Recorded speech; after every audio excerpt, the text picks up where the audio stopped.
See, I'm turning the spanner over every time. That's why spanners have got an angled end on them. Okay. But because of the way that nut is in there, you can only get to it like that way. I can only get to it on that shape of the spanner, yeah? Yeah. So if I try and put that in there again, it won't go. So you turn your spanner over, and you can get it on there. And that's the right why they're angled the way they are? Yeah.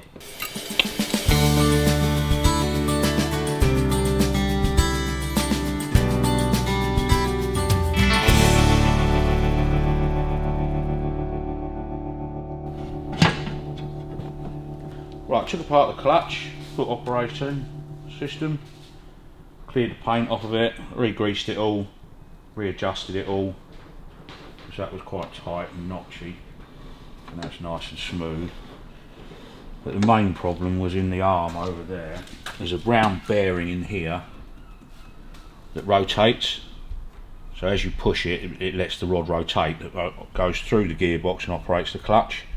And there's running across there, in the centre line of that grease nipple, there's a raised piece of metal that presses onto the bearing. Basically, it's so worn out, it had gone flat. Okay. And it should be round to make a smooth progression to push the rod through. Can't get the later ones because this is a wide type. Tried Holland, you couldn't get one, so I had to take it off, weld it all up inside, put it on the milling machine, round it all off. So now you've got a nice smooth clutch operation, because he said it was notchy, which it would be, because you're going from a flat straight onto a point. So you've got no real progressive control on the clutch. He said the speedo was jumping. I've taken the speedo drive out, cleaned it all up, put a drill on the end, and the speedo runs up to 50 mile an hour without jumping anywhere. So if there is any problem, it's in the back hub with the teeth and the drive. Won't be able to tell that till you ride it, but the back wheel had an extra washer in which I've taken out to smooth that out. New chain, because that was absolutely knackered. Started doing the horn, got it all working, put all the other screws in it, and now it doesn't work, which is normal, so I'll take that apart again later. Why is the horn always a... An electromagnet pulls the centre in, and then there's a pin that hits a fibre pad that operates a set of points that makes the horn vibrate, which makes your noise. Yeah. And it's just worn out, basically. Is it just a bad design? No, all horns are like it. It's just, they're funny old quirky things. You have to fiddle about with them, and you'll get it right in the end. Put the new digi band in, so that's now nice and tight, not jumping up and down and moving all over the place. Pop the barrels on this morning, just going to see if we can get the inlet manifold on before you... Well, I need to nip them down a bit.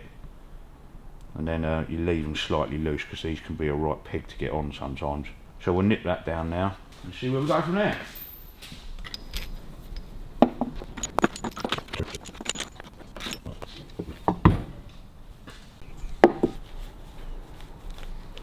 Okay. Didn't like all Harley bolts, these only go on one way up. Or nuts, I should say. See that little raised edge there? So you have to, they go face down that way.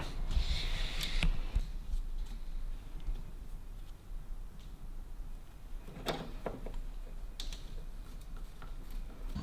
through there. There'll always be a spot where you're not pressing on a valve spring. So if you turn the engine over whilst holding them on, you'll get it so neither of the valves are contacting. Okay. And that way you can draw it down, because if you're not careful, I've seen people break off corners of these trying to wind it down if they don't go down even on the springs and stuff, and you don't want to do that. Right, now the fiddly ones.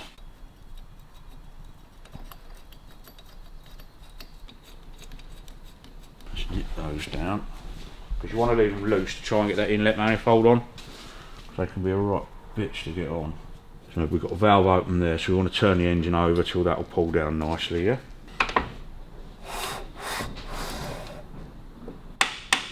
That'll let us pull that down. Okay. Yeah, they're a bit better, look. Just a bit.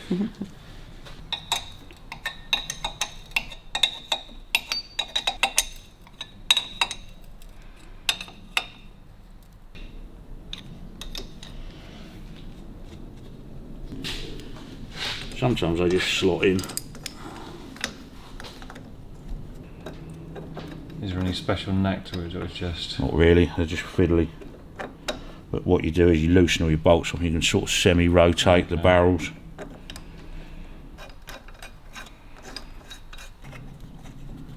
People tend to put a lot of sealer and shit around those. As long as they're clean, they don't need it. Okay. You just got to get all the crap out of them.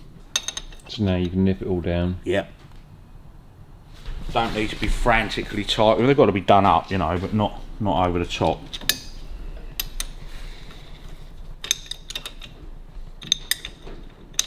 What's the danger with over tightening then? Heat expansion more than anything. As everything gets hot, it grows. Yeah. So if you've got 100 foot-pound of torque on that nut there, that's steel, the stud's steel, that's aluminium. When that gets hot, that expands, it'll pull the stud straight out the aluminium. Okay. Now we've got to set the angle on the advance and retard cable. Well, this cable, it operates your band that goes around to the distributor. So if you do it up over there, it's never going to reach, because you've got your peg comes up here on the timing band. So you want to pull him round there, so that's in line to push that when you do your advance and retard, yeah? Of course. Yeah. Sorry, just why are you disconnecting the battery? Because you've got your terminal. I mean, you shouldn't have anything, but if the switch is left on and you brush across the generator, then you're going to short out all the electrics, which you don't want to do. Probably wouldn't do it any harm, but just disconnect it from while you're doing it, that's all.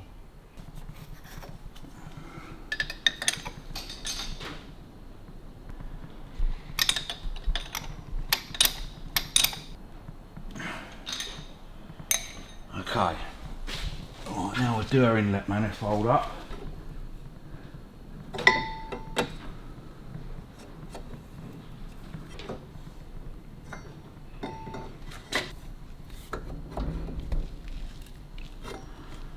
Okay, look about equal.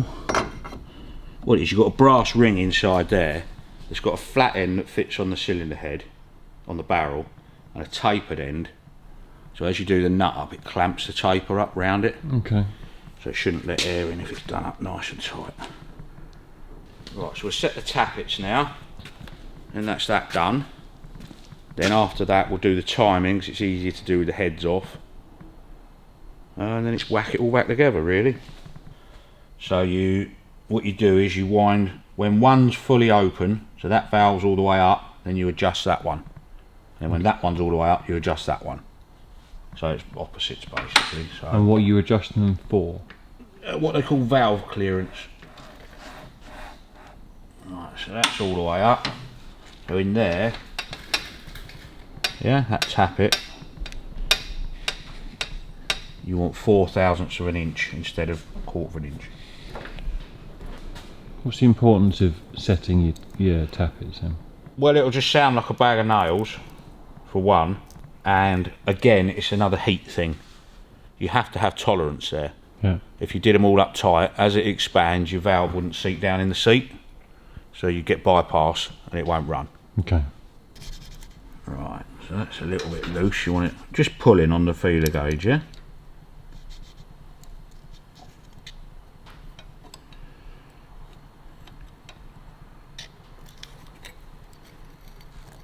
That's nice there.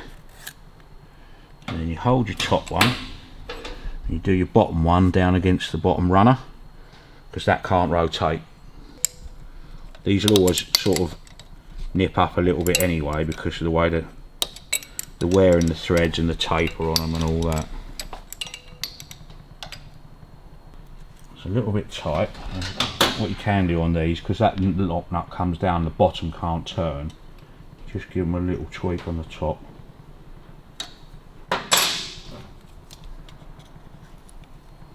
That's perfect. Yeah. Nice, and you wind it over till that one's open, and then you adjust that one.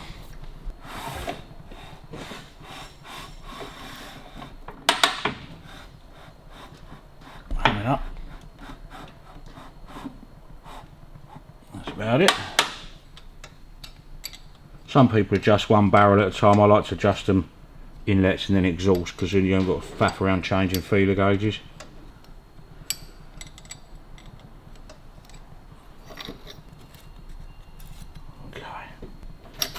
Right, so now we change to 6 thou. 6. That's how it's all setting. It's up.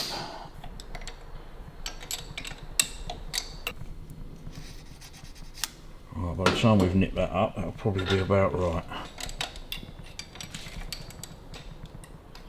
See, I'm turning the spanner over every time. That's why spanners have got an angled end on them. Okay. But because of the way that nut is in there, you can only get to it like that way. I can only get to it on that shape of the spanner, yeah? Yeah. So if I try and put that in there again, it won't go. So you turn your spanner over, and you can get it on there. And that's the right why they're angled the way they are. Yeah. That's nice. Wind it over till that exhaust is up.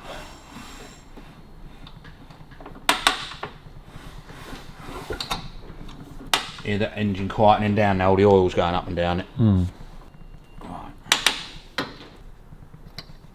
Just pinch him up there. So when you put your measure in, Yeah. you you're aware that when you nip it down, it's going to change slightly, though. Very slightly, but So what tolerance do you give it? as long as you can slip the feeler gauge in there, be it tight or loose, that's near enough. So how much is it going to change when you tighten it Oh, down? hardly anything, really.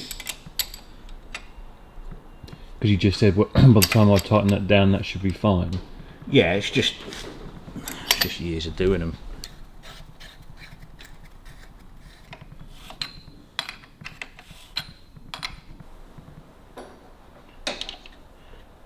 Well, that's your original timing mark, yeah, for the front piston. So I want to know when I screw that on there, where that's at. Just as a reference point for me. What it should do is, as you rotate it with the ignition on, that LED should light up, and that's where you know your ignition's right. Okay. But you still got to set it roughly at number 1, you know, front piston. So if not, we've got all the points and that over there. So if this doesn't work, we'll put it back to points. But I mean, there's no reason why it shouldn't work. So let's set our timing mark up. That way, you see, I know when the front piston's firing. Because otherwise you can't see your cam lobes. It's always on the pointed lobe on them, but if you can't see your cam lobes, you don't know where you're at. Right, so let's get a gear. Which way is it? First, second, third. So I want to pull that.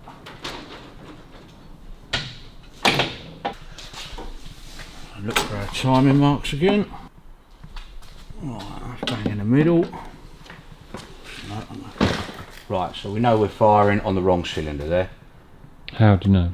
Because those two valves are shut and that exhaust valve is open, and you always time up to your front. So How should it be then?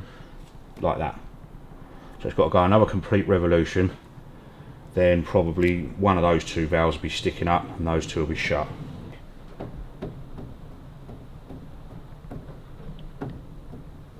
Right, that's firing on the front cylinder now.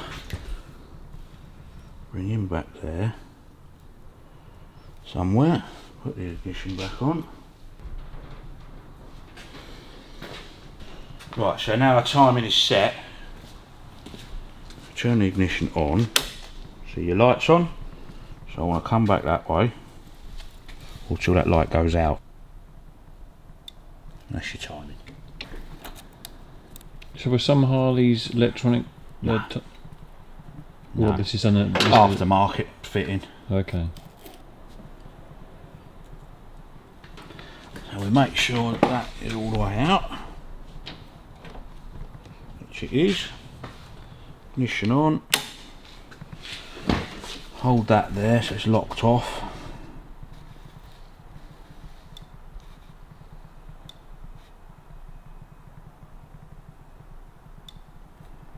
Okay.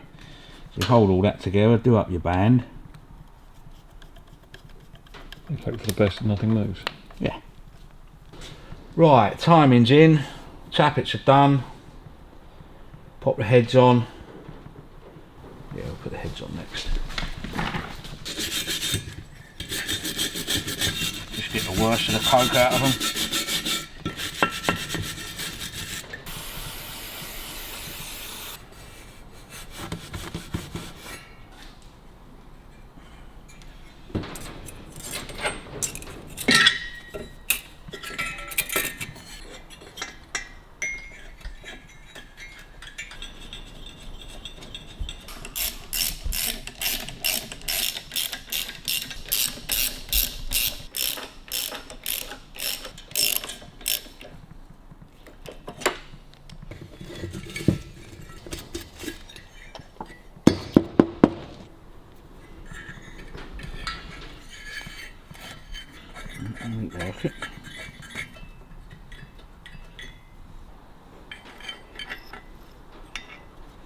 that give it some sort of stability between the two? Yeah, it's just a head steady.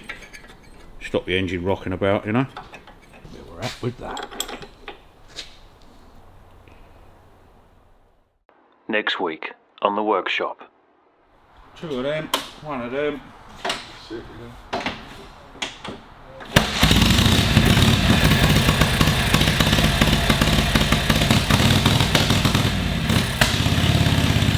What's your thoughts on that, Ash? I'll just change the condenser. It's got to be timing or valve, so just check the valve laps again. Don't think it's electrical, could be the coil. Well, just change the bits as you go in until it eliminates the problem. The timing shouldn't be that far out, you know, checking it the way I have.